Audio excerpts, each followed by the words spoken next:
સરકારી યુનિવર્સિટીમાં એડમિશન પ્રક્રિયાની તારીખ લંબાવવામાં આવી છે। અગાઉ ઓનલાઈન અરજીની અંતિમ તારીખ હતી 15મી જુલાઈ।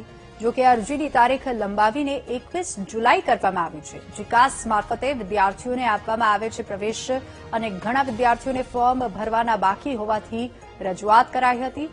વિદ્યાર્થીઓની રજૂઆતને ધ્યાનમાં રાખીને તારીખ લંબાવવાનો નિર્ણય લેવામાં આવ્યો છે। વધુ વિગતો સાથે સંવાદદાતા શુભમ આપણી સાથે ફોન લાઈન પર જોડાઈ ગયા છે। શુભમ, સરકારી યુનિવર્સિટીમાં એડમિશન પ્રક્રિયાની તારીખ જે છે તે બદલાઈ ગઈ છે, શું વધુ અપડેટ? ચોક્કસ વિની, જે રીતે વાત કરવામાં આવે તો રાજ્યભરની જે સરકારી યુનિવર્સિટીઓ છે તેમાં એડમિશન પ્રક્રિયા ચાલી રહી છે।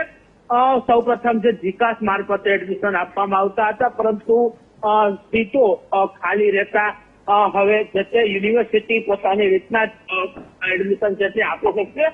તે માટે છે તે 15 તારીખ અરજી કરવાની અંતિમ તારીખ હતી જુલાઈ મહિનાની, પરંતુ કેટલાય વિદ્યાર્થીઓને ટેકનિકલ ઇસ્યુ હોવાના કારણે આ તારીખ લંબાવવાની માંગ છે તે વિદ્યાર્થીઓ દ્વારા કરવામાં આવી હતી અને અંતે હવે જે શિક્ષણ વિભાગ છે તેને આ તારીખ લંબાવી છે, જે 15 જુલાઈ અંતિમ તારીખ એટલે કે આજનો દિવસ અંતિમ દિવસ હતો આવતીકાલ, તે હવે લંબાવી અને 21 તારીખ છે તે કરવામાં આવી છે। જી વિનીત। જી બિલકુલ શુભમ, આભાર સમગ્ર માહિતી બદલ।